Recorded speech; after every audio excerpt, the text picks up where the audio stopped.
अल्लाह की सरताब कदम शान है ये, अल्लाह की सरताब कदम शान है ये। इंसान ही इंसान वो इंसान है ये। कुरान तो ईमान बताता है इन्हें, कुरान तो ईमान बताता है इन्हें। ईमान ये कहता है मेरी जान है ये, ईमान ये कहता है मेरी जान है ये। आप भी कह दे कि ईमान ये कहता है मेरी जान है ये। कुरान तो ईमान बताता है इन्हें,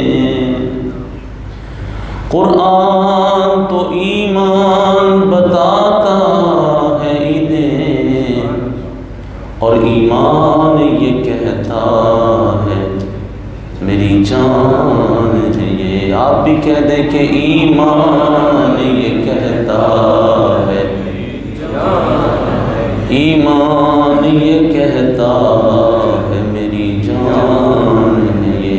ईमान ये कहता है मेरी जान है ये। सरवर कहूँ के मालिक व मौला कहूँ तुझे, सरवर कहूँ के मालिक व मौला कहूँ तुझे। बाग़े खलील का गुले ज़ैबा कहूँ तुझे, बाग़े खलील का गुले ज़ैबा कहूँ तुझे। तेरे तो वस्फ़ ऐब तनाही से हैं बरी, तेरे तो वस्फ़ ऐब तनाही से हैं बरी। हैरान हूँ मेरे शाह मैं क्या क्या कहूँ तुझे, हैरान हूँ मेरे शाह मैं क्या क्या कहूँ तुझे। साहिब ताज वल मिअराज वल बुराक़ वल आलम, दाफ़िउल बलाइ वल वबाइ वल क़हति वल मरज़ि वल अलम। हैरान हूँ मेरे शाह मैं क्या क्या कहूँ तुझे। लेकिन रज़ा ने ख़त्म सुख़न निस्बत कर दिया, लेकिन रज़ा ने ख़त्म सुख़न निस्बत कर दिया। कि खालिक का बंदा खल्क का आका कहूँ तुझे, खालिक का बंदा खल्क का आका कहूँ तुझे। अस्सलातु वस्सलामु अलैका या सय्यदी या रसूलल्लाह व अला आलिका व अस्हाबिका या सय्यदी या खातमन नबिय्यीन। अज़ीज़ दोस्तों बुज़ुर्गों, अल्लाह रब्बुल इज़्ज़त जलाल का फ़ज़्ल व एहसान है कि आज माह सियाम का आखिरी जुमा अदा करने के लिए हम सब अल्लाह के घर में हाजिर हुए हैं। अल्लाह तबारक व तआला जल्ल शानुहु का फ़ज़ल है कि उसने इस माह सियाम में उम्मत मुस्लिमा को हुज़ूर को नूर सय्यद आलम नूर मुजस्सम सल्लल्लाहु अलैहि वसल्लम से अहद वफ़ा निभाने वाले अफराद अता फ़रमाए। और मैंने आप हज़रात के सामने इस माह रमज़ान कि इब्तिदाई जुम्मों में ये बात कही थी कि वतन अज़ीज़ पाकिस्तान पर आलम कुफ्र इस वक्त कितनी साजिशों के साथ हमलावर है कि हमने माह रमज़ान इसी शहर में, इसी वतन में बहुत से गुजारे, लेकिन ऐसा माह रमज़ान हमने सोचा भी नहीं था कि जो इस माह रमज़ान की इब्तिदा में नामूस रिसालत सल्लल्लाहु अलैहि वसल्लम के मसले पर हुकूमत वक्त ने हुजूर के ग़ुलामों के साथ किया, और अब पूरा कुफ्र मुत्तहिद होकर हमारे आका मौला हुजूर जाने कायनात सय्यदुल अव्वलीन वल आखिरीन ख़ातमुन नबिय्यीन सल्लल्लाहु ताला अलैहि वसल्लम की बेअदबी पर उतर आया है, और वो इकट्ठे हो चुके हैं। न सिर्फ वो खुद बेअदबी कर रहे हैं, बल्कि अब उनकी जुर्रत इतनी बढ़ चुकी है कि वो उम्मत मुस्लिमा से भी ये तकाज़ा कर रहे हैं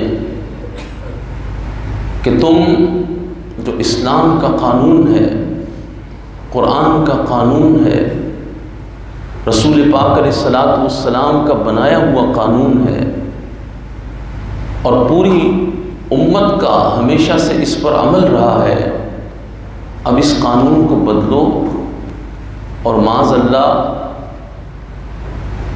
नबी अकरम सल्लल्लाहु अलैहि वसल्लम की शान अक़दस में कोई बेअदबी करे तो उसके मुताल्लिक़ जो कुरान और सुन्नत का कानून है, यानी उसकी सज़ा मौत है, इस कानून को तुम बदल दो, इसमें नरमी ले आओ।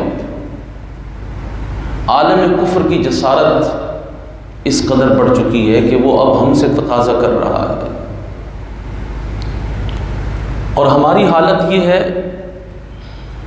कि हमें दुनिया जहाँ के मामलात और मसाइल बड़ी आसानी से समझ आ जाते हैं, और बड़ी तवज्जो के साथ हम उन्हें सीखने की कोशिश भी करते हैं, समझने की कोशिश भी करते हैं, लेकिन जब इज़्ज़त मुस्तफ़ा करीम अलैहिस्सलातु वस्सलाम का मसला हो,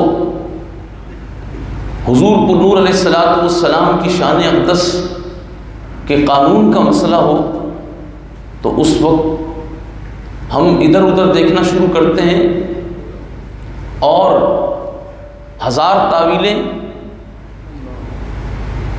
हज़ार किस्म के बहाने वो हमारे जहन में पैदा हो जाते हैं। यहाँ तक कि बाज़ लोग तो ये कहकर जान छुड़ा लेते हैं कि ये हमारा मामला ही नहीं है, ये तो मौलवियों ने मसला बनाया हुआ है। यानी जिस नबी का हमने कलमा पढ़ा है उनकी इज़्ज़त का मामला हमारा मामला ही नहीं है। फिर मुसलमानी किस चीज़ का नाम है, ईमान किस चीज़ का नाम है, फिर कलमा किस चीज़ का नाम है, इस्लाम किस चीज़ का नाम है, फिर कुरान मजीद फ़ुरक़ान हकीम जो कलामुल्लाह है, अल्लाह की सिफत है, उसका पैगाम कहाँ है। अगर ये कह के कोई जान छुड़ा ले, उसने जान छुड़ाई नहीं, दर हकीकत उसने अपनी जान को फंसा दिया। तो आज पहली बात तो महराब व मिंबर इस खुतबे से खाली है कि वो नामूस रिसालत का मामला बयान करें। अगर बयान भी किया जाए तो अवाम की हालत ये है कि उन्हें समझाने के लिए नामूस रिसालत का मसला बड़ी इब्तिदाई बातें उन्हें समझानी पड़ती हैं, जब भी वो समझ नहीं आती। लेकिन एक बात ज़रूर है कि अल्लाह तबारक व तआला जल्ल शानुहु ने जिन दिलों को, जिन कुलूब को आलम अरवाह में अपने महबूब अलैहिस्सलातु वस्सलाम से वफ़ा के लिए चुन लिया है, हुजूर अलैहिस्सलातु वस्सलाम की मोहब्बत और चाहत के लिए चुन लिया है, फिर अल्लाह ताला जल्ल शानुहु ने जब उन्हें इस दुनिया में जिस दौर में भी भेजा, जिस सदी में भी भेजा, चाहे इस गए गुजरे दौर में भेजा जहाँ हर तरफ फितनों की भरमार है, फितने बारिश की तरह उतर रहे हैं, अल्लाह तबारक व तआला फिर उन दिलों को अपने महबूब से वफ़ा की वो नेमत अता फरमाता है कि वो दीवाना वार अपने महबूब अलैहिस्सलाम पे अपना सब कुछ कुर्बान कर देते हैं। ये तौफीक इलाही है, अल्लाह से ये तौफीक मांगिए। आइए इस वक्त मौजूदा सूरत हाल के अंदर आप हज़रात भी इसको बखूबी जानते होंगे कि वतन अज़ीज़ पाकिस्तान का कानून है कि कोई शख्स भी नबी अकरम सल्लल्लाहु ताला अलैहि वसल्लम या किसी भी नबी की शान में गुस्ताखी करे, चाहे इशारतन करे, किनायतन करे, लिख कर करे, बोल कर करे, किसी भी अंदाज में गुस्ताखी करे तो उस शख्स की सज़ा मौत है।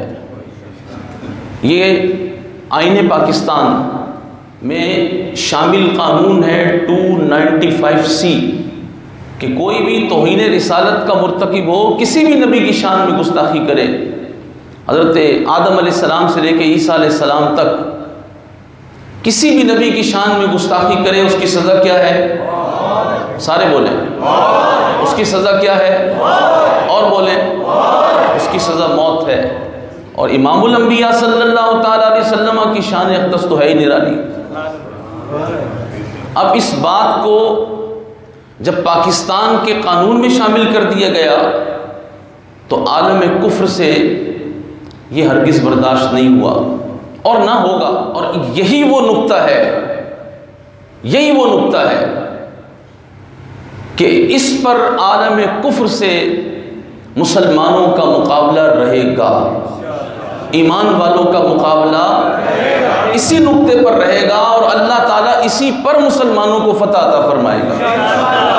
फैसला कुन जो बात है वो यही है कि हम कुरान मजीद फुरकान हकीम रसूल पाक अलैहिस्सलातु वस्सलाम का खुद अमल, सहाबा अलैहिम रिदवान का तर्ज, उनकी फ़िक्र और पूरी उम्मत का इजमा, इस पर इंशाअल्लाह ताला ज़िंदगी के आखिरी सांस तक पहरा देंगे और गुस्ताखे रसूल की सज़ा। अब आइए कुरान मजीद फुरकान हकीम, कुरान मजीद फुरकान हकीम में रब्बे ज़ुल जलाल इरशाद फरमाता है, सूरह अहज़ाब है, मशहूर आयत करीमा तो आप हज़रात ने सुनी होगी, इन्नल्लाह व मलाइकतहू युसल्लूना अलन नबी या अय्युहल्लज़ीना आमनू सल्लू अलैहि वसल्लिमू तस्लीमा। ये आयत दुरूद व सलाम है। इस आयत के फ़ौरन बाद अगली आयत अल्लाह करीम फरमाता है, इन्नल्लज़ीना युज़ूनल्लाह व रसूलहू, बेशक वो लोग जो ईज़ा देते हैं यानी तकलीफ़ पहुँचाते हैं, बेअदबी करके जो तकलीफ़ पहुँचाते हैं, किसको?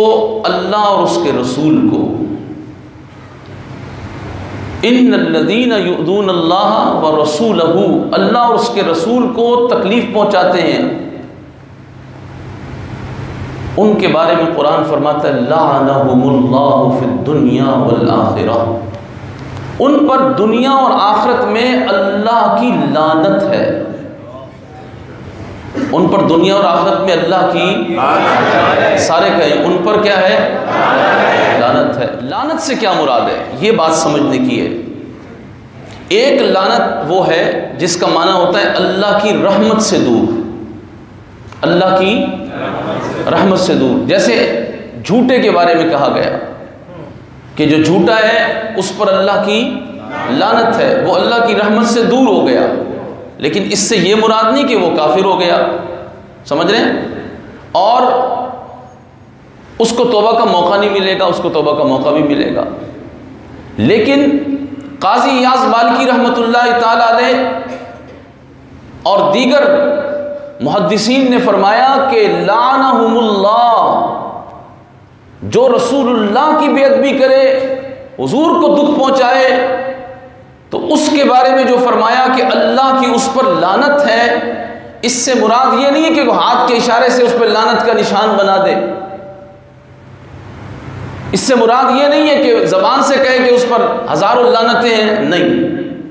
इससे मुराद ये है लानहुमुल्लाह, इससे मुराद ये है कि उसको कत्ल किया जाएगा। गुस्ताख़ रसूल के बारे में लानत का माना है उसको, सारे नहीं बोल रहे आप, उसको कत्ल किया जाएगा। जो गुस्ताख़ रसूल है उसके बारे में लानत का ये हुक्म है।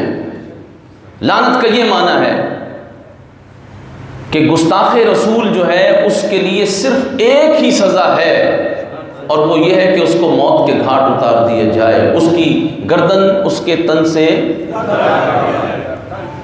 ये कुरान मजीद फ़ुरक़ान हकीम। इसके बाद कुरान मजीद फ़ुरक़ान हकीम में फरमाया इन्ना कफ़ैनाकल मुस्तहज़ीन, बेशक ए महबूब ये जो इस्तेहज़ा करते हैं, आपकी बेअदबी करते हैं, इनके लिए आपके लिए हम काफ़ी हैं। आपकी किफ़ायत करने के लिए अल्लाह फरमाते हैं हम काफ़ी हैं। तो इसका माना कि अल्लाह तबारक व तआला रसूलुल्लाह के गुस्ताखों को, बेअदबों को खुद सज़ा दे देगा, उन्हें खुद हलाक कर देगा, बर्बाद कर देगा, उन पर उनके घर में ही अजाब भेज देगा। तो क्या उम्मत मुस्लिमा इस पर मुतमईन होकर बैठ जाए कि अल्लाह ने फरमा दिया इन्ना कफ़ैनाकल मुस्तहज़ीन, अल्लाह काफ़ी है रसूलुल्लाह के लिए। तो याद रखें, इसका माना भी उलमा ने बयान किया कि इन्ना कफ़ैनाकल मुस्तहज़ीन, ए महबूब हम काफ़ी हैं आपके लिए। तो इससे मुराद ये है कि ए महबूब हम चाहें तो आपके बेअदबों गुस्ताखों को वहीं वासिले जहन्नम कर दें, अपने अजाब के ज़रिए से, किसी तकलीफ़ और बीमारी के ज़रिए से, और ऐसा हुआ भी। लेकिन दूसरा माना उलमा ने यह बयान किया, गौर से सुने, दूसरा माना यह है कि अल्लाह फरमाता है इन्ना कफ़ैनाकल मुस्तहज़ीन। ये सूरह हिज्र की आयत है। अल्लाह तबारक व तआला जल्ल शानहू फरमा रहा है कि हम काफ़ी हैं इन गुस्ताखों के मुकाबले में आपके लिए। इससे मुराद ये है कि महबूब आपके गुलामों को, आपके मोहब्बत करने वालों को, आपसे इश्क रखने वालों को हम ये तौफीक देंगे कि वो गुस्ताखाने रसूल के मुकाबले में आकर गुस्ताखाने रसूल के सर को तन से जुदा करेंगे। तो ये अल्लाह तबारक व तआला की तरफ से ही किफ़ायत होगी कि वो महबूब के गुलामों को तौफीक अता फरमाएगा। और अब अल्लाह की यही सुन्नत जारी है। मैदान बद्र का आप हज़रात ने पिछले जुमअतुल मुबारक को नक्शा सुना कि अल्लाह रब्बुल जलाल ने नबी पाक अलैहिस्सलातु वस्सलाम के गुलामों को कैसी तौफीक अता फरमाई कि वो हुजूर के गुस्ताखों के सर काटने के लिए किस जवां मर्दी के साथ मैदान में उतरे, और फिर उन्होंने किस तरह जानिसारियाँ पेश की। सैयदना अलीउल मुर्तज़ा, सैयदना उबैदा, सैयदुश शुहदा हज़रत हमज़ा, सैयदना फ़ारूक़ आज़म, हज़रत अब्दुल्लाह इब्न मसूद, हज़रत सैयदना साद बिन अबी वक़ास, दीगर जलीलुल क़द्र सहाबा, सारे ही हुजूर पे जान निसार करने के लिए तैयार थे। साद बिन उबादा, साद बिन मुआज़, बड़े बड़े इस्लाम के शेर नबी पाक अलैहिस्सलातु वस्सलाम की गुस्ताखों की गर्दनें काटने के लिए हाजिर हो गए। और फिर उन्होंने गुस्ताखाने रसूल की गर्दनें किस तरह काटी, ये मंजर भी आप हज़रात ने सुना। और साथ ही सूरह अनफाल की एक आयत मुक़द्दसा आज फिर आपको याद दिलाऊं कि रब्बुल जलाल अपने हबीब करीम अलैहिस्सलातु वस्सलाम को कैसी इज्जत अता फरमा चुका, हुजूर की शानें कितनी बुलंद कर दी, अल्लाह ताला हुजूर से कैसी मोहब्बत फरमाता है। मैदान बद्र के अंदर जब रसूलुल्लाह के गुलाम उन गुस्ताखों के मुकाबले में थे तो उस वक्त अल्लाह ताला ने फरिश्तों के ज़रिए से भी मदद फरमाई थी, और 5000 फरिश्तों का लश्कर आया। मैदान बद्र के अंदर फरिश्तों ने क़िताल भी किया। तो अल्लाह तबारक व तआला जल्ल शानहू ने वहाँ जो हुक्म नाजिल फरमाया, कुरान मजीद फ़ुरक़ान हकीम ने फरमाया फ़द्रिबू फ़ौक़ल अअनाक़, फ़द्रिबू ज़रब लगाओ, क्या करो? आवाज नहीं आई, ऊंची आवाज में ज़र्ब लगाओ। कैसी ज़र्ब? कहां ज़र्ब लगाओ? गुस्ताखाने रसूल को अल्लाह फरमाता है फौकल आनाक, इनकी गर्दनों के ऊपर से ज़र्ब लगाओ, इनकी गर्दनों के ऊपर से ज़र्ब लगाओ। ये तो रब्बुल जलाल का कानून है और यही 295C में शामिल है। फद्रिबू फौकल आनाक वद्रिबू मिनहुम कुल्ल बनान। अल्लाह फरमाता है कि न सिर्फ इनकी गर्दन पर ज़र्ब लगाकर गर्दन उतार दो, बल्कि इनके जिस्म के हर जोड़ पे ज़र्ब लगा के इनके टुकड़े कर दो। ये रब्बुल जलाल का कुरान पढ़ रहा हूं। अब आपसे पूछना है कि ये मामला सिर्फ मौलवियों का है या जिसका कुरान पर ईमान है उसका भी मामला है? सारे नहीं बोल रहे आप। आपका मसला है कि नहीं? ये जिसका कुरान पर ईमान है उसका ये मामला है कि नहीं? कि उसका ये ईमान है कि मेरे मुस्तफ़ा करीम अलैहिस्सलाम के बारे में कोई बात करेगा तो मेरे रब ने फरमाया है फद्रिबू फौकल अनाक, उनकी गर्दन से ऊपर मार देना है। फरिश्तों को रब्बुल जलाल ने हुक्म दे दिया। और फिर अब एक और आयत करीमा सूरह अहज़ाब ही है। नबी अकरम सल्लल्लाहु ताला अलैहि वसल्लम ग़ज़वा खंदक से जब फारिग हुए तो आक़ा करीम अलैहिस्सलातु वस्सलाम ने और हुज़ूर के ग़ुलामों ने हुज़ूर की मायत में ग़ज़वा खंदक के अंदर खंदक खोदी और ख़ुद जाने कायनात सल्लल्लाहु ताला अलैहि वसहबी वबारक वसल्लम आपने इस उम्मत की खातिर इस्लाम के ग़लबे के लिए, कुफ्र से जंग के लिए हुज़ूर ने ख़ुद अपने मुबारक सर अनवर पर मिट्टी के टोकरे उठाए। सैयदना बरा बिन आज़िब रज़ी अल्लाह ताला अन्हु, दीगर सहाबा कहते हैं कि हुज़ूर अलैहिस्सलातु वस्सलाम की जो गर्दन मुबारक थी उसका हुस्न इतना था कि चांदी से ज़्यादा चमकदार थी। और कहते हैं कि खंदक के दिन जाने कायनात सल्लल्लाहु ताला अलैहि वसल्लम ने इतनी मिट्टी उठाई कि मिट्टी हुजूर की गर्दन चूमती रही, यहाँ तक कि वो चांदी मुबारक से ज़्यादा चमक मिट्टी जो है उसने उसको ढांपा हुआ था। आप ये मिसाल यूँ दे दें। आक़ा करीम अलैहिस्सलातु वस्सलाम जब ग़ज़वा खंदक से वापस आए, अभी हुजूर का सर अनवर धोया जा रहा था, जिब्रील आ गए और जिब्रील अमीन ने अर्ज़ की, या रसूलल्लाह, आपके ग़ुलामों ने जंग के हथियार उतार दिए, आपने हथियार उतार दिए? हुजूर ने फरमाया हाँ। कहा अभी तक फ़रिश्तों ने हथियार नहीं उतारे। हालांकि ग़ज़वा खंदक में फ़रिश्तों ने क़िताल नहीं किया था, लेकिन वो तैयार थे अल्लाह के इज़्न के। हुजूर अभी फ़रिश्तों ने हथियार नहीं उतारे, अल्लाह रब्बुल जलाल का हुक्म है। जो यहूदियों ने बदअहदी की है, यूरोपीय यूनियन जिसको आज कहा जा रहा है, जो इन्होंने बदअहदी की है, हुजूर इनके ताक़ुब के लिए अब आप तशरीफ़ ले चले। सहाबा अलैहिम रिज़वान 15 दिन के मुहासरे में रहकर आए थे और 12,000 का लश्कर सहाबा के मुकाबले में था और सख्त सर्दी और उसमें सख्त आंधी। यहां तक कि कुरान ने फरमाया कि हालत यह थी कि दिल जो हैं वो हलक में आ गए थे। इस तरह की कैफियत थी मुसलमानों की। इतनी सख्त जंग लड़ने के बाद जब रसूल पाक अलैहिस्सलातु वस्सलाम ने गुलामों को फरमाया कि अल्लाह का हुक्म है कि असर की नमाज बनी कुरैज़ा में पढ़नी है, असर की नमाज बनी कुरैज़ा में पढ़नी है, नबी पाक अलैहिस्सलातु वस्सलाम ने हुक्म फरमाया और जो सहाबा मौजूद थे उनके साथ हुजूर तशरीफ़ ले गए।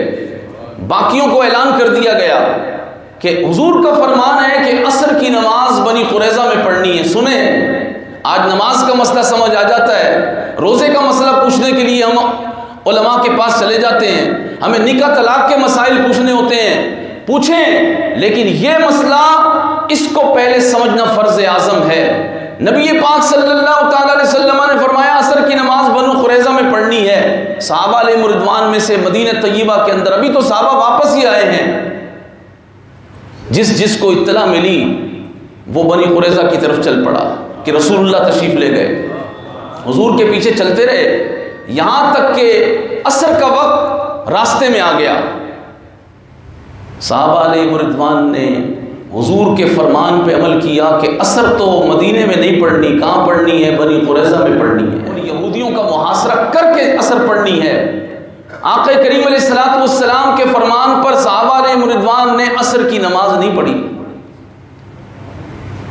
असर की नमाज तो वो नमाज है जिसको कुरान ने ताकीदन कहा है, हाफिज़ू अलस्सलावाति वस्सलातिल वुस्ता,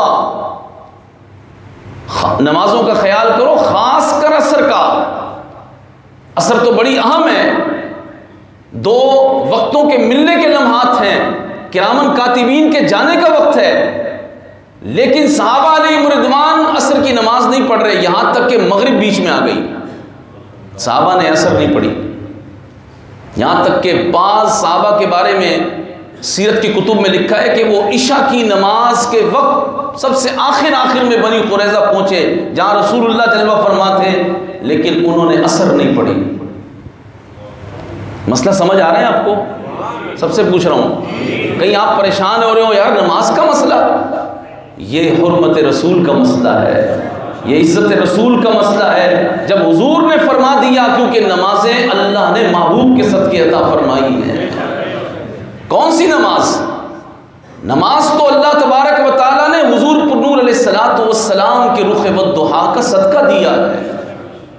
कौन सा किबला? किबला तो नबी पाक अलैहिस्सलातु वस्सलाम के जिस्म नाज़दीन की, हुजूर के चेहरे अनवर की तजल्लियात की बरकत है। ये सहाबा समझते थे, तो इसीलिए वो चल पड़े और उन्होंने असर नहीं पड़ी, बनु कुरैज़ा का मुहासरा कर लिया और वहां इशा के वक्त असर पड़ी जा रही है, और ऐसी असर फिर किसी और ने नहीं पड़ी होगी। जैसे हजरत अलीउल मुर्तज़ा कर्रमल्लाहु ताला वजहुल करीम, आपने असर हुजूर की नींद पर कुर्बान कर दी, तो बताएं हजरत अली जैसी असर किसी ने पढ़ी है? हजरत अलीउल मुर्तज़ा जैसी असर कोई नहीं पढ़ सकता। अल्लाह अकबर। तो सहाबा वहां पहुंचे, मुहासरा हो गया, यहूदियों का मुसलमानों ने सख्त मुहासरा कर लिया। फिर वो अपने किलों से नीचे उतरने को तैयार नहीं थे। हजरत सैयदना साद बिन मुआज़ रज़ी अल्लाह ताला अन्हु, हुजूर नूर अलैहिस्सलातु वस्सलाम ने इरशाद फरमाया, अल्लाह सबसे ज्यादा गयूर है, गैरत वाला है। अल्लाह सबसे ज्यादा, ऊंची आवाज में हुजूर ने फरमाया, अल्लाह सबसे ज्यादा गैरत वाला है, अल्लाह के बाद मैं ज्यादा गैरत वाला हूं। फिर फरमाया, मेरे बाद साद बिन मुआज़ गैरत वाला है। साद इब्न मुआज़, भरपूर जवानी थी आपकी। साद इब्न मुआज़ हुजूर अलैहिस्सलातु वस्सलाम पर ईमान लाने से पहले यहूदियों के साथ उनके ताल्लुकात थे, हलीफ थे यहूदियों के, उनके कबीले के ताल्लुकात थे और वो अपने कबीले के सरदार थे। यहूदियों ने पैगाम ये भेजा कि साद इब्न मुआज़ जो हैं, इनको हम जामिन बना देते हैं, हमारे बारे में जो ये फैसला करेंगे वो फैसला हमें मंजूर होगा। तो नबी करीम अलैहिस्सलातु वस्सलाम ने फरमाया, साद ये कह रहे हैं कि जो फैसला तुम करोगे वो हमें मंजूर होगा। अब सुने, एक मुसलमान जिसके दिल में गैरत हो, ताल्लुकात भी हैं, उनके साथ मरासिम भी हैं और बड़े पुराने मरासिम में आबा और अजदाद से चले आ रहे हैं, लेकिन अब रसूलुल्लाह की मोहब्बत सामने है, हुजूर का इश्क क्या तकाजा करता है और गैरत क्या तकाजा करती है। साद इब्न मुआज़ ने कोई ताल्लुक नहीं देखा, कोई इलाका नहीं देखा, कोई मवद्दत और मोहब्बत नहीं देखी। साद इब्न मुआज़ ने कहा, हुजूर जब ये आपके साथ बदअहदी कर चुके हैं, जब ये मुशरिकीन का साथ देने के लिए ग़ज़वे खंदक में तैयार हो गए, हुजूर जब ये आपसे वफा नहीं कर रहे, इन्होंने आपकी बात का पास नहीं रखा, तो साद इनके लिए रियायत कैसे कर सकता है। साद इब्न मुआज़ ने क्या कहा, हुजूर मेरा फैसला ये है, औरतों को कैदी बना ले, बच्चों को कैदी बना ले और इनके जितने मर्द हैं सबको पकड़ लिया जाए और पकड़कर सबको कत्ल कर दिया जाए। ये फैसला किसका था? ऊंची आवाज में साद इब्न मुआज़ का फैसला था कि इन तमाम को जिन्होंने आपकी गुस्ताखी कर दी, कि इन्होंने आपसे अहद किया और फिर गए, इन सबको कत्ल कर दिया जाए। साद इब्न मुआज़ ने यह कह तो दिया, लेकिन दिल में यह ख्याल भी था कि मैंने तो कह दिया है, अल्लाह क्या चाहता है, रसूलुल्लाह क्या चाहते जब उन्होंने हुजूर से अर्ज की तो रसूलुल्लाह ने फरमाया, ऐ साद, अल्लाह और उसका रसूल भी यही चाहता है। और कुरान नाजिल हो गया। सुने कुरान किस जलाल से नाजिल हुआ। वो रहमान है, वो रहीम है। हम यही कहते हैं ना, रहमान और रहीम है। बेशक वो रहमान और रहीम है, उसी को पुकारते हैं उसकी रहमत के लिए। लेकिन रसूलुल्लाह के गुस्ताख के बारे में उसकी जो सिफत है वो कैसी है? बंदों को खुद पैदा किया। उन यहूदियों को अल्लाह ने पैदा किया ना, उनका रब तो अल्लाह ही है। लेकिन रब्बे ज़ुल जलाल ने खुद उनके बारे में फिर क्या फरमाया? सुने कुरान, अल्लाह करीम फरमाता है, मलऊनीन, मलऊनीन, लानत किए गए। सारे बोले लानत किए गए। अगला जुमला कुरान का, ऐनमा सुकिफू, जहां इन्हें पाओ, ए महबूब जहां इन्हें पाओ, उखिजू, इन्हें पकड़ लो। जहां इन्हें पाओ क्या करो? पकड़ के फिर क्या करो? इनको प्यार से मोहब्बत करो इनके साथ। ए महबूब इनको बिठा के इनके लिए दुआ मांगो, सारे मुसलमान हो जाएं। भाई इस्लाम तो अभी तो इस्लाम, सुने, इस्लाम अभी इब्तिदाई हालत में है ना। अभी तो बंदों की जरूरत है, बंदों की जरूरत है। नहीं नहीं, रब्बे ज़ुल जलाल की सुन्नत जो हुजूर के गुस्ताखों के बारे में जा रही है वो समझ लें। इस्लाम को ऐसे बंदों की जरूरत नहीं थी। अल्लाह अकबर, हुजूर के गुलाम जो बावफा थे वही हुजूर अलैहिस्सलातु वस्सलाम के लिए काफी थे। कुरान ने फरमाया, तो फरमाया मलूनी, लानत किए गए। ऐनमा सुकिफू, जहां कहीं इन्हें पाओ, उखिजू, पकड़ लो। फिर इनके लिए दुआ नहीं मांगनी है, इनके साथ नरमी नहीं बरतनी है, इनको कैद में नहीं डालना है। और क्या करना है? कुरान से पूछें। कुरान फरमाता है उखिजू, इनको पकड़ लो। फिर क्या करो? वकुत्तिलू तख्तीला, और इनके टुकड़े टुकड़े कर दो। सिर्फ कुत्तिलू नहीं फरमाया, सिर्फ कुत्तिलू नहीं फरमाया, तख्तीला। और ताकीद, और ताकीद, मुराद ये है कि महबूब इनको काट दिया जाए। ये कुरान का फैसला है। अभी तक मैंने सिर्फ कुरान सुनाया आप हजरात को। कुरान का कानून ये है कि जो रसूलुल्लाह से बदअहदी कर रहा है उसके मुतालिक क्या फैसला। अभी तो मदीने की मईशत इब्तिदाई दिनों में थी। अभी तो मदीना तय्यबा के अंदर बाकायदा रियासत मदीना की बुनियाद रखी जा रही थी। अभी तो इस्लाम इब्तिदाई दिनों में था ना, ग़ज़वा खंदक। अभी तो मुसलमानों के ऊपर बड़े मसाइब थे, हर तरफ से आलम कुफ्र मुसलमानों के खिलाफ था। लेकिन आलम कुफ्र अपनी चालें चलता रहे, वो जो मर्जी बकबक करता रहे। रसूलुल्लाह सल्लल्लाहु ताला अलैहि वसल्लम को रब्बे ज़ुल जलाल ने हुक्म दे दिया, महबूब जो आपका गुस्ताख है उसके लिए कोई रियायत नहीं। हाँ, किसी का मुंह देखकर फैसला नहीं होगा, रब्बे ज़ुल जलाल का कुरान देखकर फैसला होगा। मलऊनीन ऐनमा सुकिफू उखिजू वकुत्तिलू तक्तीला। फिर क्या हुआ? सुने, गौर से सुने। वो जो ह्यूमन राइट्स की बात करते हैं और कहते हैं कि पाकिस्तान के अंदर ये हो रहा है और वो हो रहा है, कुछ भी नहीं हो रहा। जो रसूलुल्लाह सल्लल्लाहु ताला अलैहि वसल्लम की गुस्ताखी करेगा, अल्लाह ने उसके बारे में फैसला कर दिया और रसूलुल्लाह ने फिर उस फैसले पर कैसे अमल किया। सुने, नबी पाक अलैहिस्सलातु वस्सलाम ने उन यहूदियों को कैद कर लिया और एक दिन में सुबह से शाम तक 700 उन गुस्ताखों को, उन यहूदियों को, 700 यहूदियों को जिन्होंने रसूलुल्लाह से बदअहदी की थी, सहाबाए किराम अलैहिम रिज़वान ने हुजूर के हुक्म पर उनको काट काट के मदीना तय्यबा के कुओं के अंदर डाल दिया। अब आपने सुभान अल्लाह नहीं कहा, क्योंकि आप हजरात का मिजाज नहीं है ना, आपका मिजाज नहीं है कि इस तरह की बात सुने। आपको जन्नत फजीलत सुनाओ तो आप कहते हैं सुभान अल्लाह। एक मुसलमान जब ये सुने कि मेरे नबी के गुस्ताख को काट कर कुओं के अंदर डाल दिया गया, तो उसके पूरे शरीर के अंदर से हुजूर अलैहिस्सलातु वस्सलाम की मोहब्बत और उसके अंदर जो गैरत और हमीयत हुजूर की है उसका जोश आ जाना चाहिए था और उसे कहना चाहिए था कि गुस्ताखे नबी की एक सजा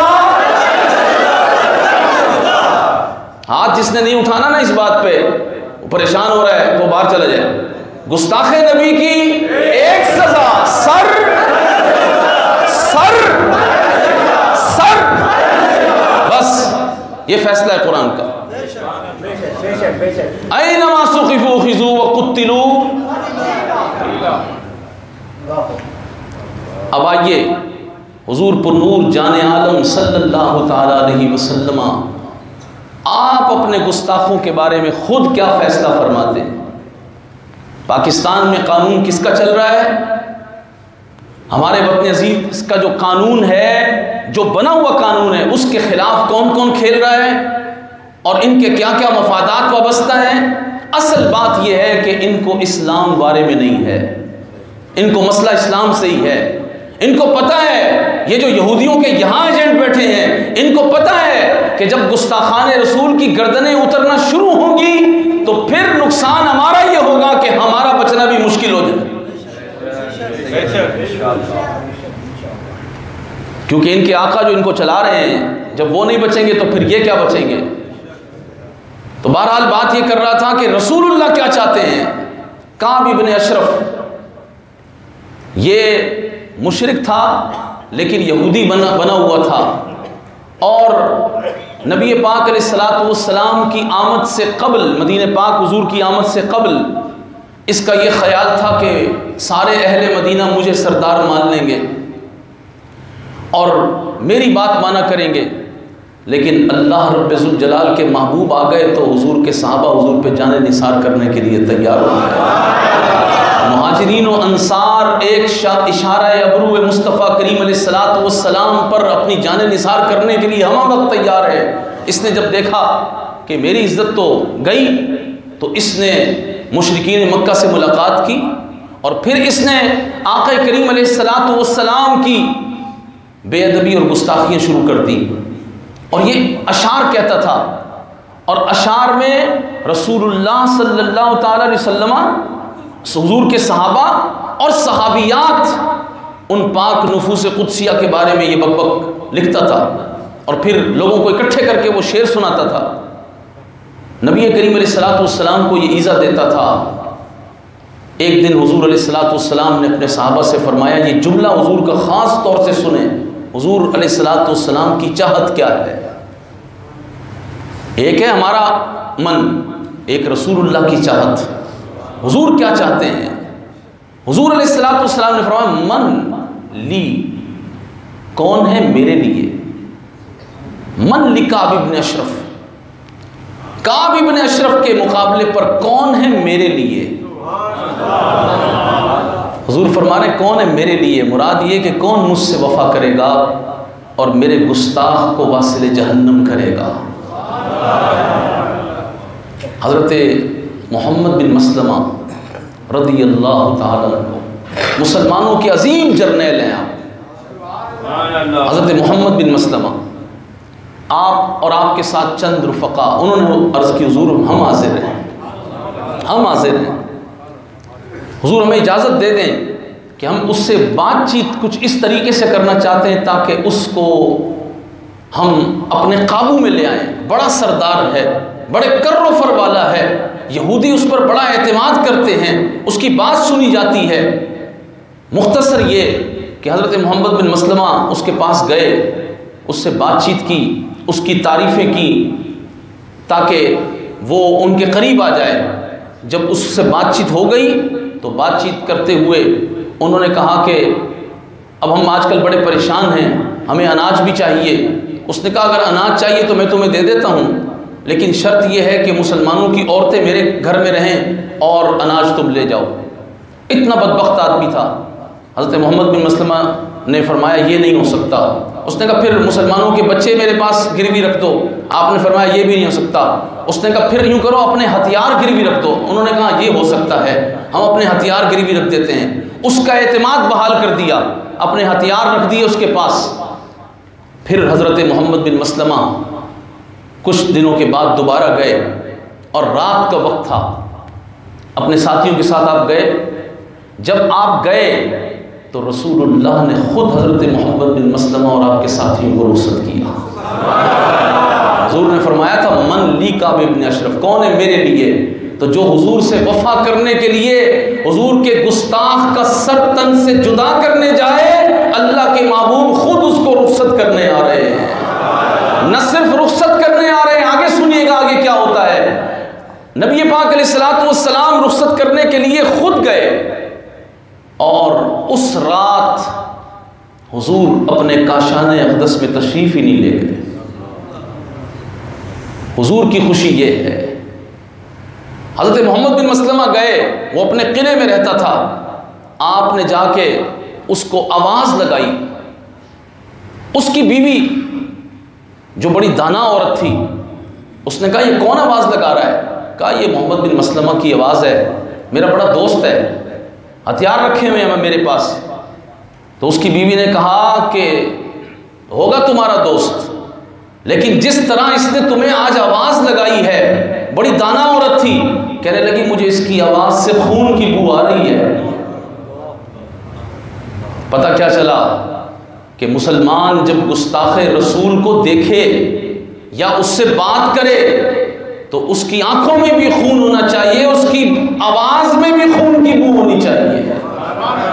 गुस्ताखे रसूल से लुप लुप करके बात नहीं की जाती, नरम नरम लहजे में बात नहीं की जाती, और जी हम आपको कह रहे हैं कि आप इधर आ जाएं, फलां आ जाएं। नहीं नहीं, हज़रत मोहम्मद बिन मसलमा ने तो हालांकि अभी उसको आवाज़ ही दी है, उस औरत ने पहचान लिया कि लहजे में खून की बू है। आज अगर उम्मत मुस्लिमा फ्रांस के उस गुस्ताख को ललकारने में लहजे में खून की बू रखती तो ये दिन ना देखने पड़ते। लहजे में खून की बू, बात समझ आ रही है?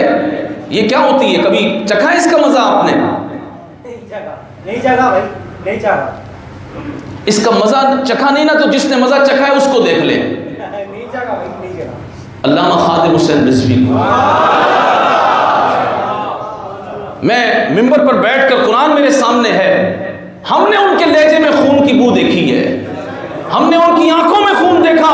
उस वक्त जब फ्रांस के इस मलून ने गुस्ताखी की, सरकारी सतह पर 57 इस्लामी ममालिक के सरबरा, 2.25 अरब मुसलमान दुनिया के अंदर जो जिस कैफियत में है, लेकिन हमने अमीरुल मुजाहिदीन को देखा, वो बरसरे सड़क बैठकर जब उस गुस्ताख को ललकार रहे थे।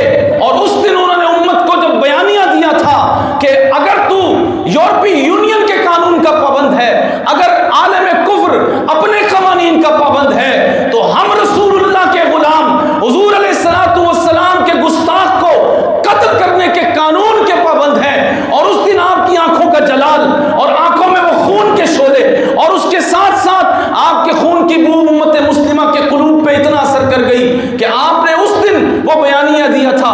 अभी साल भी नहीं गुजरा कि आज बच्चे बच्चे की जबान पर वही हदीस है, मन सब्बा नबिय्यन।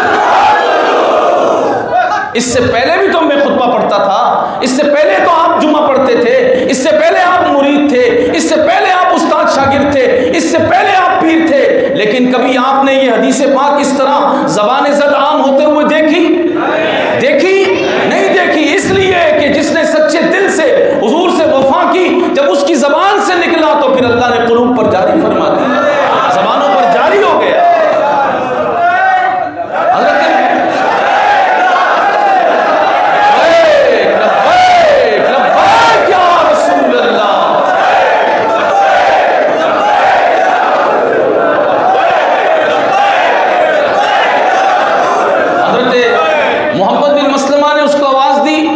उसने बुला लिया आपको, आप किले पे चले गए, उसके साथ बात करने लगे, आपके साथी भी साथ ही टहलने लगे, और बात करते करते हुए आपने उसके बालों में खुशबू लगी हुई थी, बालों में हाथ फेर के कहा खुशबू तो बड़ी उम्दा लगाते हो। वो और आप पर मोतमद हो गया कि जी, बड़ा एतमाद कर लिया उसने, कहा खुशबू बड़ी उम्दा लगाते हो। कहने लगा मैं खुशबू बहुत अच्छी लगाता हूँ। फिर कहने लगे अगर इजाज़त हो तो एक बार फिर ये ज़रा खुशबू सूंघ ना लूँ। कुछ देर के बाद आपने कहा, बड़े बड़े उसने बाल रखे हुए थे, हज़रत मोहम्मद बिन मसलमा ने उसके बालों में हाथ डाला, और अब की बार आपने उसकी खुशबू नहीं सूंघनी थी, आपने उसको खून की बू सूंघानी थी। आपने उसको वफा की, वो जो आग लगी हुई थी ना हुजूर अलैहिस्सलाम के इश्क की, अल इश्क नारुन, इश्क आग है, वो उस आग से आपने इस बार उसको जलाना था। आपने उसके बालों में हाथ डालकर मजबूती के साथ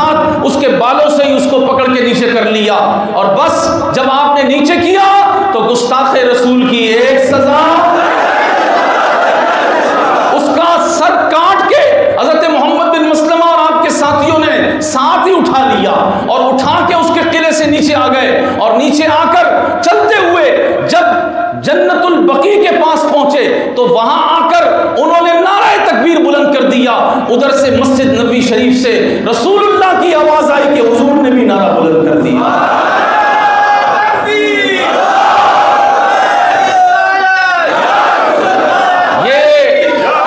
ये रिवायत में सिर्फ आप हजरात को सुना नहीं रहा, बल्कि आपको पढ़ा रहा हूं, इसको याद कर लें और अपनी आने वाली नस्ल को भी याद करा दें कि गुस्ताखाने रसूल के सर ऐसे उतारे जाते हैं। और फिर साथ साथ हुकूमत वक्त को भी याद करा दें कि तुम लाख हरबे कर लो और यूरोपीय यूनियन के साथ GPS प्लस के लिए तुम उनकी कांसालेसी कर लो, उनके जूते चाट लो, जो मर्जी कर लो, लेकिन उम्मत मुस्लिमा इस बात से एक लम्हे के लिए भी पीछे नहीं हट सकती कि रसूलुल्लाह के गुस्ताख की सिर्फ एक ही सजा है कि उसका सर,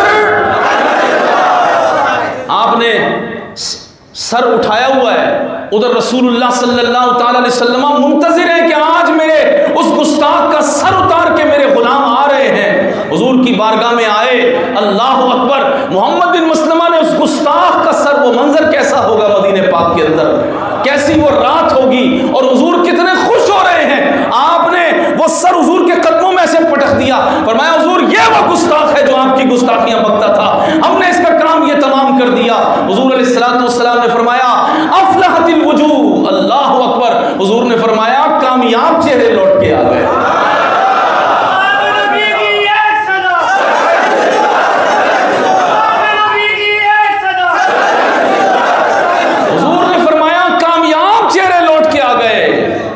साहबा ने अर्ज की हुजूर हमारा चेहरा तो आपके चेहरे के सदके में कामयाब हो सकता है, जो कामयाबियां हैं आपकी हैं, जो कुछ है आपका है, वो जो न थे तो कुछ न था, वो जो न हो तो कुछ न हो, जान है वो जहान की, जान है तो जहान है। हुजूर सब कुछ आपका है, आपको जाना आपको माना है, सब कुछ आपका है। नबी पाक अलैहिस्सलातु वस्सलाम की बारगाह में गुस्ताख का सर पेश कर दिया। आज भी अगर रसूलुल्लाह से कामयाबी की सनद चाहिए तो फिर उम्मत मुस्लिमा के सारे हुक्मरानों को, बिलखुसूस वतन अजीज पाकिस्तान जिसको अंदेशा खतरा दिया जा रहा है कि तुम्हारी मईशत बैठ जाएगी, अल्लाह अकबर, काश इन हुक्मरानों ने, असेंबली में बैठे हुए लोगों ने, कानून साज इदारों ने, जो कलमा पढ़ने वाले हैं, इन्होंने काश रसूलुल्लाह सल्लल्लाहु अलैहि वसल्लम की बारगाह से कामयाबी का मयार समझा होता कि हुजूर किसको कामयाब कहते हैं। यूरोपीय यूनियन की खुशनुदी के लिए तुम उनको कह रहे हो कि हम तुम्हारे तहफ़्फ़ुज़ात दूर करेंगे। इमरान खान बयान दे रहा है, उसकी काबीना बयान दे रही है कि हम तुम्हारे तहफ़्फ़ुज़ात दूर करेंगे। उनको क्या तहफ़्फ़ुज़ात हैं? उनको यही तहफ़्फ़ुज़ात हैं कि पाकिस्तान में गुस्ताखे रसूल की सज़ा ख़त्म कर दो। उन्होंने यही डिमांड की है ना कि कानून तौहीन रिसालत 295C जो है पाकिस्तान इसमें तब्दीली लाए। और आप बात देखें ये कितने शातिर लोग हैं। इन्होंने जवाब आगे क्या दिया? इन्होंने कहा कि ख़त्म नबूवत के कानून में कोई तब्दीली नहीं की जाएगी। उन्होंने 295C के बारे में बात की, तौहीन रिसालत के कानून। तो इन्होंने जवाबन क्या कहा? अपनी कौम को मुतमईन करने के लिए कि ख़त्म नबूवत के कानून में कोई तब्दीली नहीं की जाएगी, वो तो तुम्हारा बाप भी नहीं कर सकता। वो तो जो तुमने तब्दीली करने की कोशिश की थी, तो फिर तुमने 2017 में देखा कि अमीरुल मुजाहिदीन की सरबराही में किस तरह हुजूर के गुलामों ने वफा का नजराना पेश किया। अब तुम्हें वो ऐसा दर्द है कि वो तुम्हारी नस्लों तक जाएगा। अब तुम भी असेंबली में खड़े होकर खौफ से कि अवाम में जब जाएंगे तो अवाम जूते मारेगी, नहीं जूते नहीं मारेगी, थप्पड़ भी मारेगी। सिर्फ थप्पड़ नहीं मारेगी, इनका बस चला तो कच्चा चबा जाएगी कि खबरदार जो खत्म नबूवत के बारे में बात की है। तो आप हुकूमत की चालबाजी देखें, बयान ये दिया कि खत्म नबूवत के बारे में कोई सौदेबाजी नहीं होगी। और मसला अभी खत्म नबूवत का नहीं चल रहा, मसला नामूस रिसालत के कानून का चल रहा है। जवाब ये आना चाहिए था GPS नहीं, सारी मईशत पाकिस्तान की समेट दी जाए। ये एक जमीन का खित्ता नहीं, पूरे जहां खर्क हो जाए, हम रसूलुल्लाह की इज्जत और नामूस के कानून में कोई तब्दीली। लेकिन ये जवाब वही दे सकता है जिसने रसूलुल्लाह सल्लल्लाहु अलैहि वसल्लम से वफा का अहद किया हो, जिसने यहूदियों से वफा का अहद किया हुआ है, जिसने ईसाइयों से वफा का अहद किया हुआ है, जो यूरोप की मिसालें देता नहीं थकता, उसको नबी पाक अलैहिस्सलातु वस्सलाम की वफा की क्या कर्ज है। तो अजीज दोस्तों, काम तो हमारा है, वतन हमारा है। ये लोग ये हकीकतन ये पाकिस्तान से इनका सिर्फ मफाद वाबस्ता है, इनके पेट का मफाद वाबस्ता है, इनकी अय्याशियों फहाशियों का मफाद वाबस्ता है, वरना इनका पाकिस्तान से कोई लेना देना नहीं है। इन्होंने ना कोई कुर्बानी दी, ना ये पाकिस्तान के खैर ख्वाह हैं। पाकिस्तान जिन्होंने बनाया था, जिन मिल्लत की बेटियों ने अपनी इज्जतें देकर पाकिस्तान बनाया था, ये तो उनकी कब्रों पे क्रिकेट मैच करवा रहे हैं आज। ये तो वो लोग हैं कि जिन्होंने पूरी कौम की हया बेच डाली है। ये तो वो लोग हैं कि जो अंग्रेज की गुलामी जद्दी पुश्ती करते चले आ रहे हैं और करते रहेंगे। हमने पाकिस्तान के इस कानून की हिफाजत करनी है। सबसे पूछ रहा हूं, ये सिर्फ पाकिस्तान का कानून नहीं है, और ये भी याद रखें ये वो कानून नहीं कि जो तब्दील किया जा सके, क्योंकि ये कुरान और सुन्नत का लॉ है। और इसी कानून की खातिर बदर से लेके तबूक तक सहाबा ने हुजूर पुरनूर अलैहिस्सलातु वस्सलाम के सामने अपनी जानें पेश की। इसी कानून की खातिर सय्यदना सिद्दीक़ अकबर से लेकर उमर बिन अब्दुल अजीज तक, और फिर पूरी मिल्लत इस्लामिया में, यहाँ तक कि आज माह सियाम के रोजेदारों ने रसूलुल्लाह से वफा करते हुए अपनी जानों का जो नजराना पेश किया, लाहौर में, कराची में, फैसलाबाद में, दीगर मकामात पर, वजह सिर्फ एक ही थी कि हम रसूलुल्लाह के गुस्ताखों से कोई नरम बात, हम फ्रांस के लिए कोई नरम बात, क्या जीपीएस प्लस अरबों रुपए की बात करके तुम हमें धोखा दे रहे हो? खरबों रुपए की बात करके तुम हमें धोखा दोगे? हमारे पेट का मसला बयान करके तुम हमें धोखा दोगे? इतना ही होगा कि हमारे बच्चे भूखे मर जाएंगे? झूठ बोल रहे हैं, ऐसा होगा भी नहीं। ये धोखा है कौम को। ये तो पाकिस्तान की मईशत का कुछ हिस्सा भी नहीं है। हाँ, इन्होंने मुल्क को पहुंचा दिया है कि लोगों की नजरें जो है वो डॉलर पर लगी रहती हैं, ऐसा हकीकत में नहीं है।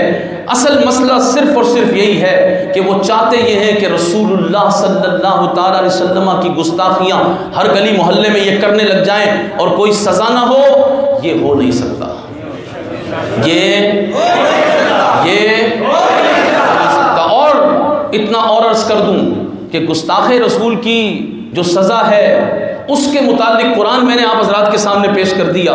रसूलुल्लाह सल्लल्लाहु ताला अलैहि वसल्लम जब कोई गुस्ताखे रसूल को मार दे तो उस पर कितने खुश होते हैं। 295C ये हुकूमत का काम है अमल करना, लेकिन हुकूमत के मुकद्दर में आज तक रसूलुल्लाह की खुशी आई नहीं। किसी आसिया मलूना को लटकाया जाता। अब जो टोबा टेक सिंह के 2 गुस्ताखे रसूल हैं जिनके बारे में यूरोपीय यूनियन कह रही है इन्हें हमें दे दो, अगर उनको लटकाया जाता, सलमान तासीर को लटकाया जाता, रहमत मसीह सलामत मसीह को लटकाया जाता, और जिन्होंने गुस्ताखियाँ की, ये जो 1000 से ऊपर गुस्ताखान रसूल पाकिस्तान की जेलों में मौजूद हैं, वो भी हुजूर के गुलामों के प्रेशर की वजह से, इनको अगर लटकाया जाता तो रसूलुल्लाह की खुशी इनका भी मुकद्दर बन जाती। लेकिन हुजूर की खुशी मुकद्दर बनना हर एक के बस का हिस्सा नहीं है। ये तो रब्बे जुल जलाल ने जिसे चुना हुआ है। इनके गले में ये लानत पड़ी हुई है कि ये गुस्ताखान रसूल को बचा रहे हैं, और जो रसूलुल्लाह के गुस्ताख को मार दे हुजूर उससे कितने खुश होते हैं, हुजूर उससे कितने खुश होते हैं। ऐसे आपसे पूछ रहा हूँ, जुमा पढ़ना है या हुजूर अलैहिस्सलातु वस्सलाम की इज्जत और नमूज का मसला समझने आए हैं? पूछ रहा हूँ आपसे, जुमा पढ़ने आए हैं तो जुमा तो कहीं और भी मिल जाएगा अभी आपको। सुने, अल्लाह अकबर। नबी पाक अलैहिस्सलातु वस्सलाम बदर में तशरीफ ले गए। हुजूर बदर में गए, पीछे चंद सहाबा मदीने पाक में थे, चंद सहाबा रह गए। हुजूर ने हज़रत अबू लुबाबा को अपना नाइब बनाया, हज़रत उस्मान गनी रज़ी अल्लाह ताला अन्हु मौजूद थे, चंद सहाबा थे। उनमें एक नाबीना साहबी भी मदीने पाक में ही रह गए थे, हज़रत उमैर बिन अदी। उन्हें पता चला था कि एक औरत है अस्मा बिनते मरवान, वो नबी पाक अलैहिस्सलातु वस्सलाम की गुस्ताखियाँ करती है। ये आइन से अस्मा है, एक अस्मा है ना, वो अलिफ से है, हमज़ा से, वो नहीं, ये अस्मा बिनते मरवान, ये रसूलुल्लाह की गुस्ताखियाँ करती है। आप बड़े बेकरार थे। सुने, आपने ज़िंदगी में कभी ये सोचा होगा कि मेरा ये काम हो जाए ना तो मैं ये सदका करूँगा, मेरा ये काम हो जाए तो मैं मस्जिद की खिदमत करूँगा, मैं उलमा की खिदमत करूँगा, मैं जो है वो सदका जारिया का कोई काम करूँगा, गरीबों को खाना खिलाऊँगा। लेकिन सहाबा की जो तर्ज फ़िक्र है वो सुने, और आज उसी तर्ज फ़िक्र पे अगर उम्मत मुस्लिमा आ जाए, कसम ब खुदा, फ्रांस तो क्या है, यूरोपीय यूनियन तो क्या है, पूरा फिक्र सिर्फ इतनी है। सुने फिक्र क्या है। हजरत उमैर बिन अदी की फिक्र, आपने क्या कहा? आपने कहा कि वो औरत जो रसूलुल्लाह की गुस्ताखियां करती है, मैं मन्नत मानता हूं। क्या मानता हूं? मन्नत ये मानता हूं कि हुजूर की गुस्ताखी हो रही है, मैं एक मदीने में मस्जिद बनाऊंगा। मैं मन्नत ये मानता हूं कि मैं 1000 दिरहम खैरात कर दूंगा। नहीं नहीं नहीं, सुने सहाबा की मन्नत क्या है। आपने फरमाया मैं मन्नत मानता हूं अगर मेरे मुस्तफ़ा जाने रहमत बदर से खैरियत के साथ वापस आ गए तो मैं इस गुस्ताखे रसूल को कत्ल कर दूंगा। क्या ख्याल है? पूरी कौम मन्नत मान ले, पूरी कौम मन्नत मान ले। अब हजरत उमैर बिन अदी की फिक्र पर आ जाए सारे, कहा मैं इस गुस्ताख को कत्ल कर दूंगा। अल्लाह, जिस रात महबूब तशरीफ ला रहे हैं, हजरत उमैर बिन अदी अस्मा बिनते मरवान के घर नाबीना होकर पहुंच गए। खत्मी कबीला था, आप चले गए और उसके घर आप पहुंचे। आंखों से बीना नहीं है मगर दिल हुजूर की मोहब्बत और इश्क से पुरनूर है। आप गए, वो नाबीना उस गुस्ताख की चरपाई के पास पहुंच गए। वो सोई हुई है, उसके साथ बच्चा भी है। शान देखें कि जो महबूब अलैहिस्सलातु वस्सलाम की इज्जत और नामूस का पहरेदार होता है, उसके हाथ से कोई बंदा बेखता नहीं मरता, वो गुस्ताख को ही मारता है। वो बच्चा जो दूध पीता है, आपने उसको अलग कर लिया और हजरत उमैर बिन अदी ने तलवार से उस गुस्ताखे रसूल औरत के पेट के अंदर ऐसी ज़रब उतारी कि आर पार तलवार कर दी। गुस्ताख का काम तमाम कर दिया। सुबह हो गई, फजर की नमाज जाने आलम सल्लल्लाहु अलैहि वसल्लम ने मस्जिद नबी शरीफ अला साहिबा सलातो वस्सलाम में पढ़ाई। हुजूर ने सलाम फेरा। हुजूर की आदत करीमा थी कि अपने गुलामों को फजर के वक्त हुजूर चेहरा उस तरफ फरमाते। हुजूर अलैहिस्सलातु वस्सलाम ने जब चेहरा अनवर उस तरफ फरमाया, फरमाया उमैर बिन अदी, आप सफ में खड़े हो गए। हुजूर ने फरमाया अंता कतलता बिन्त मरवान, उधर वो कत्ल करके आए गुस्ताखे रसूल को, इधर हुजूर फरमा रहे अंता कतलता बिन्त मरवान, तुमने बिन्ते मरवान को मार दिया। नाम या रसूल अल्लाह, नाम या रसूल अल्लाह। कोई है हुकूमत में ऐसा हुजूर का आशिक जो कहे कि फ्रांस के सदर को मैं मारने जा रहा हूं, मार दिया। नाम या रसूल अल्लाह, नाम या रसूल अल्लाह, मैंने मार दिया हुजूर। नबी अकरम सल्लल्लाहु ताला अलैहि वसल्लम ने जब सुना, हुजूर अभी खामोश हुए हैं, उमैर बिन अदी के दिल में खटका सा हो गया और कहने लगे हल अलैया ज़ालिका शै, या रसूल अल्लाह क्या मुझ पर कोई हुक्म है? यानी मैंने जो काम कर दिया अब कोई हुक्म लगेगा? अल्लाह अकबर। नबी अकरम सल्लल्लाहु ताला अलैहि वसल्लम ने हज़रत उमैर बिन अदी को जो सनद अता फरमा दी, अल्लाह अकबर। हुजूर नबी पाक अलैहिस्सलातु वस्सलाम ने फरमाया उमैर तुम तो वो हो। हुजूर ने पूरी मस्जिद में ऐलान कर दिया। हुजूर अलैहिस्सलाम ने फरमाया कि जो बंदा उस शख्स को देखना चाहता है कि जिसने अल्लाह और उसके रसूल की गैब से मदद की है, वो उमैर बिन अदी की ज़ियारत कर ले।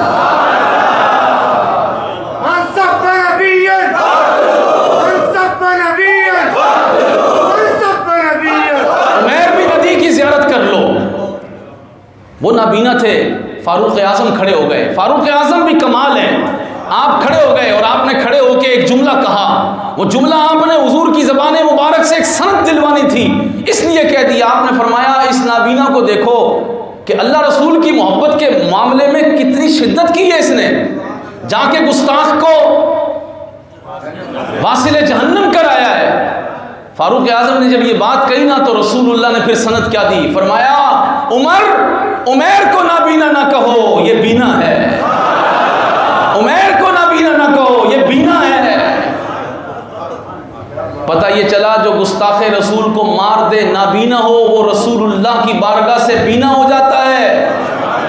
और जो गुस्ताखे रसूल के बारे में नरम बात करे, वो बीना भी हो तो नाबीना है, वो बीना भी हो तो वो अंधा है, वो दिल का अंधा है। दिल का अंदर है।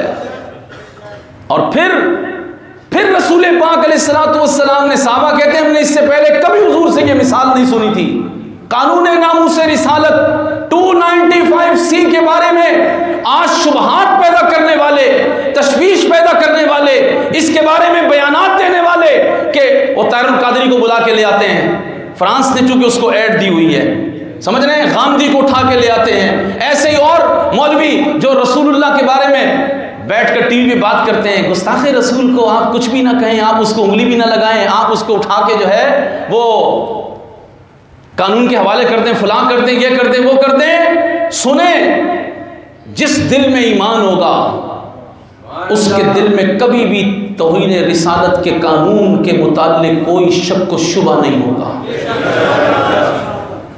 कोई शक नहीं होगा।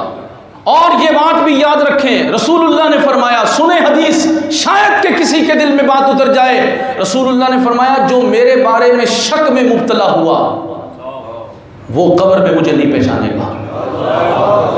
आज मुसलमानों जुमा पढ़ के जाओ, जुमतुल विदा का दिन है, माह रमजान है, और अपने ईमान का किबला दुरुस्त कर लो। हुजूर ने फरमाया जिसको मेरे बारे में शक गुजरा, हुजूर की इज्जत और नामूस के मसले पर अगर किसी के दिल में कोई तरद्दुद है, कोई शक है, नहीं यार इतनी शिद्दत की बात यार कैसे होगा, गुस्ताखे रसूल का मसला कैसे मार दे बंदे को, बंदे का कोई हक है, हुजूर के गुस्ताख का कोई हक नहीं है, हुजूर के गुस्ताख का जमीन पर कोई हक, इंसानियत पर उसका कोई हक, वो सारे आलम की बदतरीन मखलूक है जो रसूलुल्लाह का गुस्ताख है, क्योंकि सारे आलम की सबसे बेहतरीन मखलूक रसूलुल्लाह है। तो सुने, नबी पाक अलैहिस्सलाम ने खुद अपनी इज्जत और नामूस के कानून के बारे में क्या फैसला दे दिया। हुजूर ने फरमाया कि ये जो उमैर ने काम किया है गुस्ताखे रसूल को मारने वाला, हुजूर ने फरमाया 2 सींगों वाली बकरियां भी इसमें कभी इख्तिलाफ नहीं कर सकती। ये मिसाल शायद आपने भी पहली बार सुनी हो, रसूलुल्लाह के सहाबा कहते हैं हमने भी पहली बार सुनी थी। 2 सींगों वाली बकरियां भी इसमें इख्तिलाफ नहीं कर सकती। क्या मुराद है?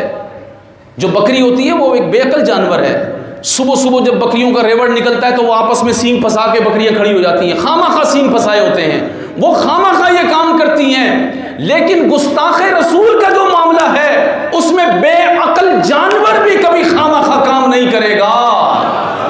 मोमिन तो मोमिन है, मोमिन वो है जो उनकी इज्जत पे मरे दिल से। मोमिन तो वो है कि इन्हें जाना इन्हें माना, ना रखा गैर से काम, लिल्लाहिल हम्द में दुनिया से मुसलमान गया। मोमिन तो वो होता है, मोमिन तो हुजूर की इज्जत तो बहुत बड़ी बात है। इमाम अहमद रजा तो सबक पढ़ा गए, हुजूर की शानें तो बहुत बड़ी बात है। रसूलुल्लाह सल्लल्लाहु ताला अलैहि वसल्लम के दरे अक़दस पर इमाम अहमद रजा गए, मदीने पाक के अंदर आपने देखा कि लोग ऊंची आवाज में, बुलंद आवाज से नाला फुगा कर रहे हैं कि हमें ये मिल जाए और वो मिल जाए। तो इमाम अहमद रजा का दिल तड़प गया। आप कहने लगे अहमद रजा को भी ऊंची आवाज में मदीने पाक के अंदर नाला फुगा करना आता है, मगर इमाम अहमद रजा ने सहाबा अलैहिम रिदवान से जो सबक पढ़ा है, इश्क का सबक, वो क्या है? सुने जरा गौर से। मोमिन कौन होता है? गुस्ताखे रसूल का मामला वो तो बहुत ऊंची बात है, मोमिन तो वो होता है। इमाम अहमद रजा कहते हैं कि मदीने पाक के अंदर मैं ऊंची आवाज से बात करता, लेकिन क्यों ना की, इसलिए खौफ है सम खराशी सगे तैबा का। कहते हैं मैंने मदीने पाक की गली में एक कुत्ता सोते हुए देख लिया तो खौफ है।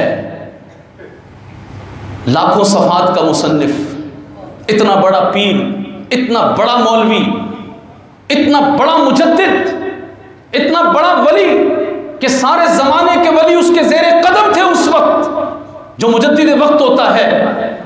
इमाम अहमद रजा अरब अजम ने जिसको मुजद्दिद कहा, वो मदीने तय्यबा मुतहरा के कुत्ते के बारे में कह रहे हैं, खौफ है सम्मा खराशी सगे तैबा का। मैं ऊंची आवाज में बात करता, लेकिन इसलिए नहीं कर रहा कि मदीने के कुत्ते की नींद में खलल न पड़ जाए,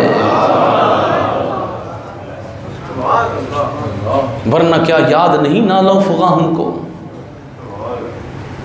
वरना क्या याद नहीं नाला फुगा हमको। मोमिन तो ये होता है, मोमिन तो ये होता है कि हिंदुस्तान से गए मदीने पाक। हिंदुस्तान में रिवाज ये था कि असर की नमाज के बाद थोड़े लोग फालतू रोटी पकाते थे, इजाफी, और जब कुत्ते बाहर गलियों में आते तो उनको ताज़ा रोटी डाल देते कि कुत्ते हैं लेकिन हमारे घरों के बाहर फिरते हैं, इनको रोटी डाल देते हैं। तो हिंदुस्तान में तो मामूल ये था, लेकिन जब मदीने पाक गए वहाँ के मदीने के कुत्तों पे नज़र पड़ी। सुने, इश्क का निसाब ये है, मदीने के कुत्तों पे नज़र पड़ी। इमाम अहमद रज़ा को ख्याल आया कि हिंदुस्तान के कुत्तों के लिए तो ताज़ा रोटियों के टुकड़े डालते हैं, मगर मदीने पाक रसूलुल्लाह का देश है, हुजूर अलैहिस्सलाम का शहर है, अहमद रज़ा इनके लिए क्या करना चाहिए। तो अहमद रज़ा का दिल तड़पा और तड़प के हुजूर की बारगाह में नजराना कैसे पेश किया। कहा कि इनके लिए रोटी के टुकड़े नहीं हैं, फिर क्या है, फिर क्या है। कहा दिल के टुकड़े नजर हाजिर लाए हैं। अदब देखें, अंदाज देखें, नजर हाजिर, फेंक कर नहीं दूंगा। बात समझ रहे हैं, रोटी का टुकड़ा ऐसे फेंक कर नहीं दूंगा। क्या पेश करना है, क्या पेश करना है। जब मदीने तैयबा के कुत्तों के मुतालिक ये सबक हमारे बड़ों ने पढ़ाया है कि दिल के टुकड़े नजर हाजिर लाए हैं, ऐ सगाने कूच आए दिलदार हम।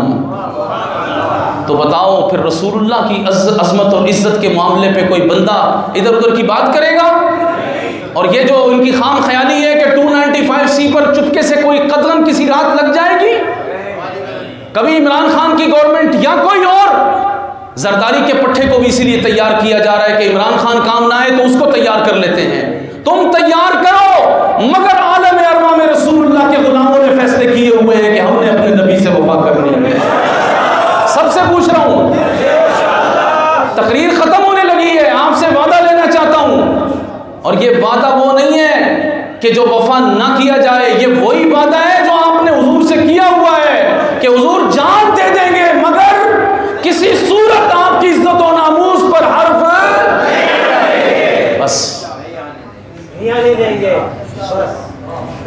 तो अब अगर हुकूमत कोई कदगन लगाए तो आप घर में बैठ जाइएगा।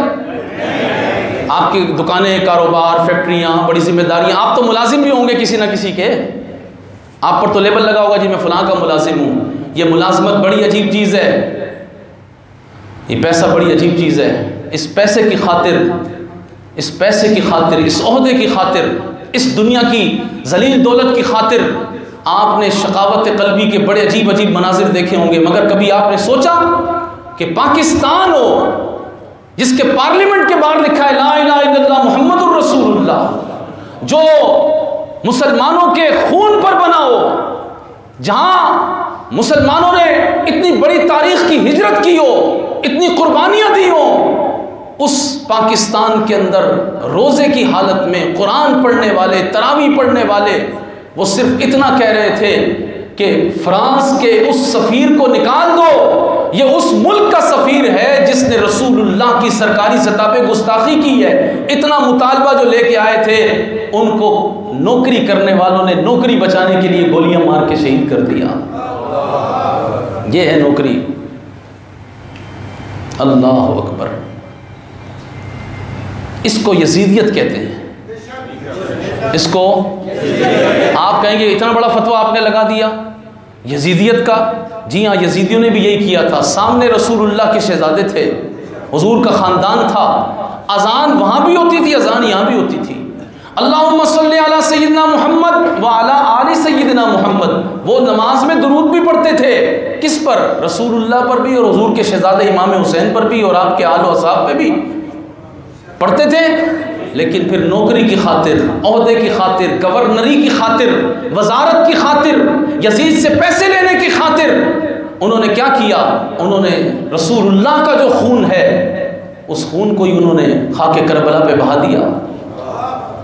तो यजीदी जो हैं, यजीदी वो फिर यही काम करते हैं।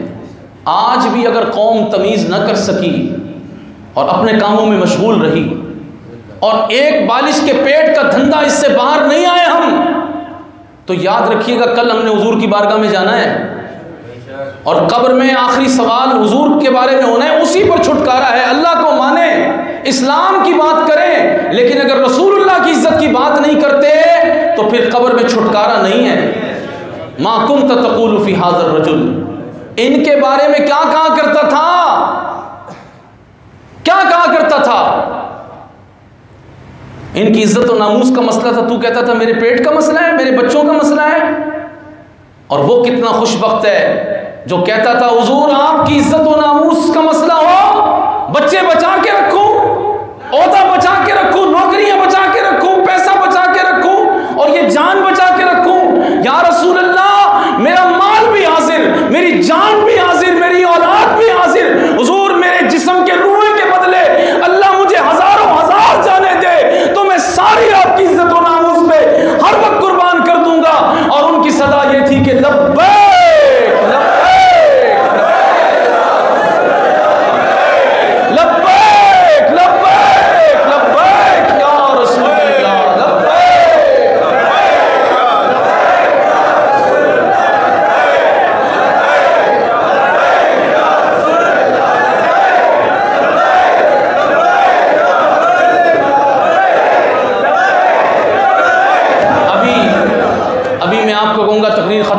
सुन्नतें पढ़ने खड़े हो जाएं तो आप सारे खड़े हो जाएंगे।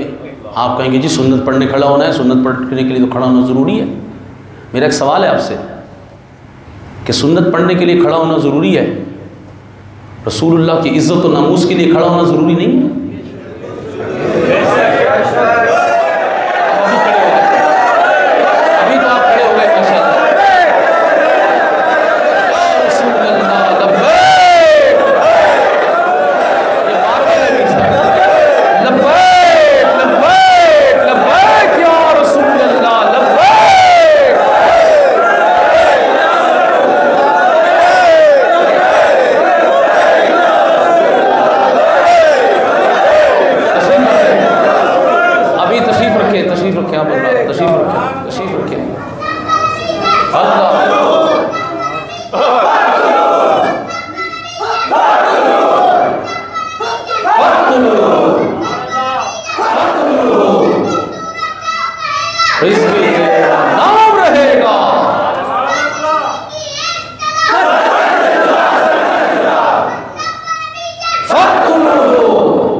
इसकी उम्र कितनी है?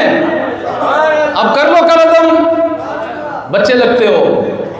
ये नहीं होगा, ये नहीं हो सकता, क्योंकि ये फैसला रसूलुल्लाह सल्लल्लाहु ताला अलैहि वसल्लम के गुलामों के लिए आलम अरवा में हुआ था कि ये वो बंदा है जिसने मेरे महबूब से वफा करनी है।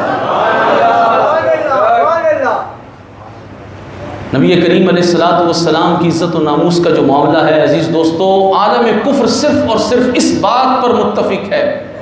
और ये बात याद रखिएगा, ये हुक्मरान अपना सब कुछ तो दे चुके हैं। वैसे सबसे बड़ी बात ये कि इन्होंने गैरत दे दी, इन्होंने हया दे दी, इन्होंने इल्म दे दिया, इन्होंने वतन अजीज़ पाकिस्तान के इदारे दे दिए, इन्होंने पाकिस्तानी नौजवान बच्चों की फ़िक्र को बेच दिया, इन्होंने सारी मईशत सूद के हवाले करके आने वाली नस्लों को भी झगड़ा हुआ, ये हमें मईशत से डरा रहे हैं।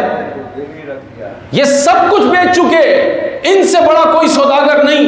इन्होंने कश्मीर भी दे दिया है, इन्होंने दे दिया, लेकिन हुजूर के गुलाम वापस जरूर लेंगे। इन्होंने बहुत कुछ दे दिया, इन्होंने आलमी हमीयत गैरत सबका सौदा कर लिया है।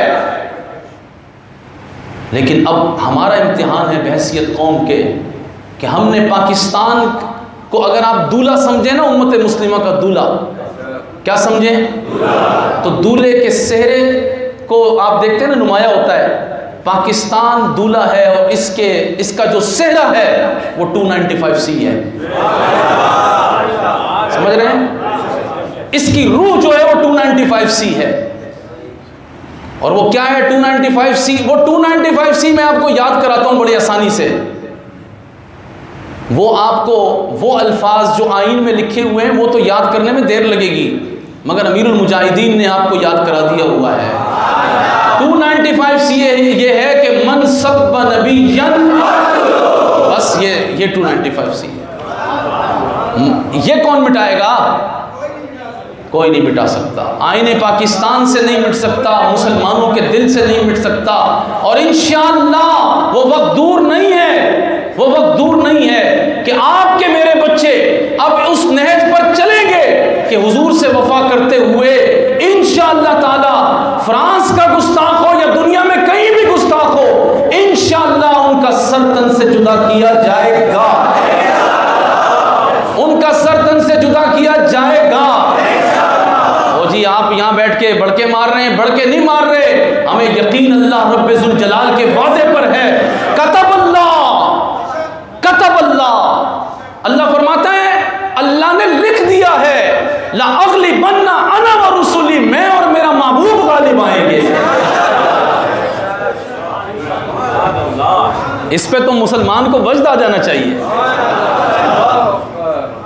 अल्लाह रब्बे जुल जलाल क्या फरमा रहा है? अल्लाह ने लिख दिया है कि मैं और मेरा महबूब गालिब आएंगे। तो जो महबूब अलैहिस्सलाम से वफा करेगा अल्लाह उनको गालिब कर देगा। तो आज जुमतुल विदा का पैगाम पूरे आलम कुफ्र, उनके तमाम नुमाइंदे जो पाकिस्तान में 295C के बारे में किसी जहन के किसी गोशे में भी कोई ख्याल रखते हैं, उनके लिए पैगाम यह है कि अगर तुमने रसूलुल्लाह की इज्जत और नामूस के कानून से किसी किस्म का कोई भी खेल करने की कोशिश की, हम मस्जिद में बैठकर यह अहद कर रहे हैं, जुमा का दिन है, अल्लाह हमारे इस अहद को वफा करने की हमें तौफीक दे कि हम अपने नबी की इज्जत और नामूस के लिए ऐसा काम करने वाले को फिर जिंदा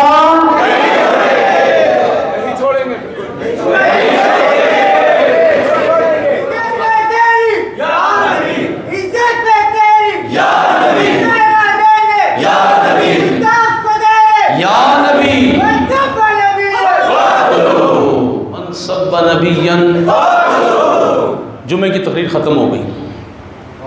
अब आप हज़रात को इस मौके पर, जबकि आपका लहू हुजूर की मोहब्बत में,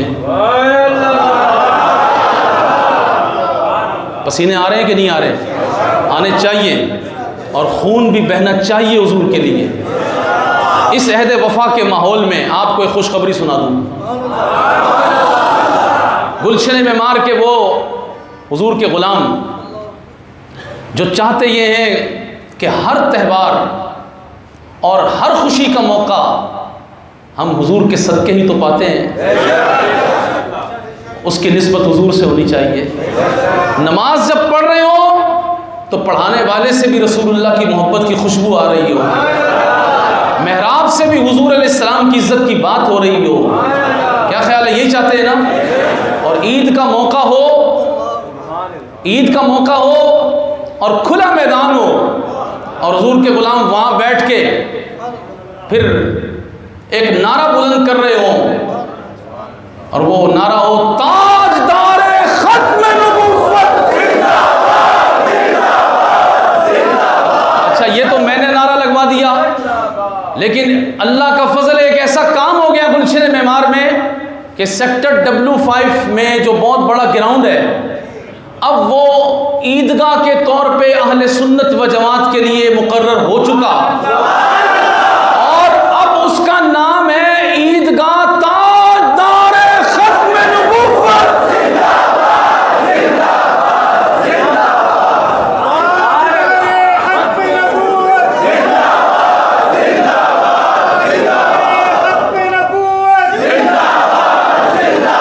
सेक्टर W5 का जो ग्राउंड है, इंशाअल्लाह ताला ईद उल फित्र की नमाज हम सब वहां अदा करेंगे। खुश हैं सारे? जो खुश हैं सारे बार वाले भी जरा ऊंचा हाथ करके नारा लगाए ना, ताजदारे खत्म नबुव्वत। बार वाले हजरात से पूछ रहा हूं, मुझे आपके हाथ तो नजर आए ना, ताजदारे खत्म नबुव्वत। भाई गुलशन मेमार में पानी आ जाए, सड़क बन जाए, आप खुश होते हैं? हुजूर के नाम से ईदगाह मौसूम है। बैठ जाओ, बैठ जाओ। ताजदार ख़त्म नबुव्वत ईदगाह में इंशाअल्लाह ईद उल फित्र की नमाज ठीक 7:30 बजे अदा की जाएगी। टाइम का आपको पता है, यहाँ भी हम बिल्कुल पाबंदी करते हैं। जो ईद के दिन हम 1 मिनट भी लेट नहीं होते। और ईद पे भी इंशाअल्लाह हमने वहाँ पर 7:30 बजे ईद की नमाज अदा करनी है और इंशाअल्लाह ईदें वहीं अदा होंगी इंशाअल्लाह ताला। अब आपके ज़िम्मे चंद काम हैं। वो काम ये है कि आप हज़रात ने उसको आबाद करना है इस तरह कि आप हज़रात 6:45 बजे ठीक वहाँ पहुँचे हुए हो।